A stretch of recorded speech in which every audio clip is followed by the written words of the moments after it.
Welcome to the What is Stoicism podcast.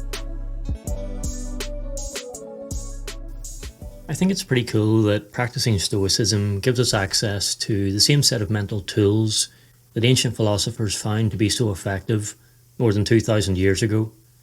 In his book The Philosophy of CBT, Donald Robertson describes this centuries-old set of resources as an extensive armamentarium or toolbox of practical exercises for specific therapeutic purposes, including mental imagery, visualization, and verbal cognitive techniques resembling those found in both modern self-help and psychotherapy. It's a powerful realization that you're building your own toolbox and that through your practice, you're developing your skills with each tool a little more each day. As your ability to apply each Stoic technique improves, you'll find it easier to reach into that toolbox and extract exactly the right tool for the circumstance you're facing.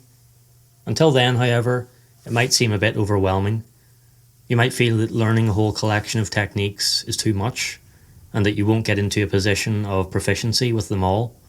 But no aspiring craft worker picks up a toolbox for the first time and attempts to master the whole thing at once. Instead, they pick one tool and focus on it. They practice with it, get to know it, and feel encouraged by their tiny bit of progress. The next day, they might move on to another tool and repeat the process.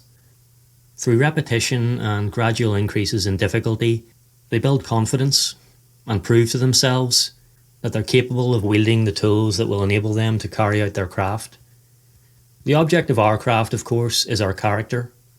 Getting better at applying these tools produces the happy side effect of a more virtuous character and a step forward on the journey toward a happy and fulfilling life.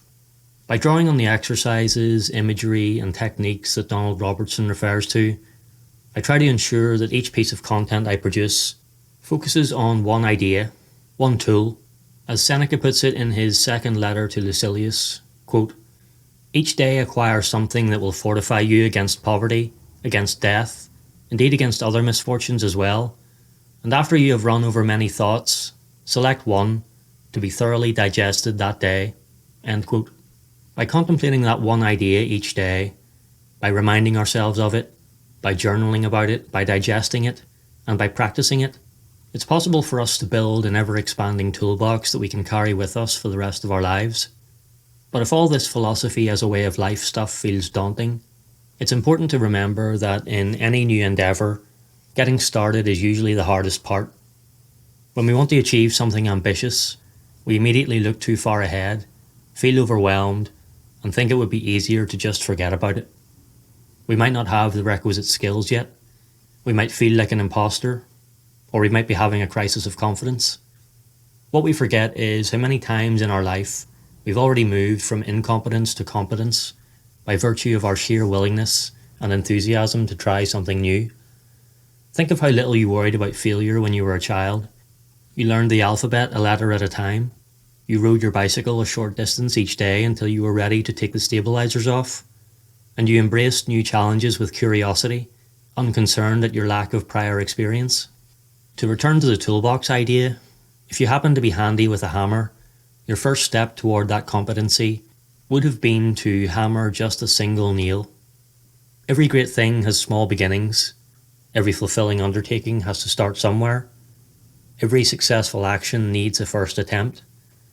If you track your steps on a daily basis, your target for today might be 10,000, but each step happens one at a time, and the counter doesn't start until the first one is taken. 10,000 is a lot, one is not. Small intentional actions add up. Taking that first step, no matter how tiny, removes the difficulty of getting started. It's simply a matter of trying. It's simply a matter of putting in a little effort and then building upon it. As Seneca reminds us in another letter, it's not the toughness of the task that stops us from trying. It's the fact that we don't try that makes it tough. Quote, "Our lack of confidence is not the result of difficulty. The difficulty comes from our lack of confidence." End quote.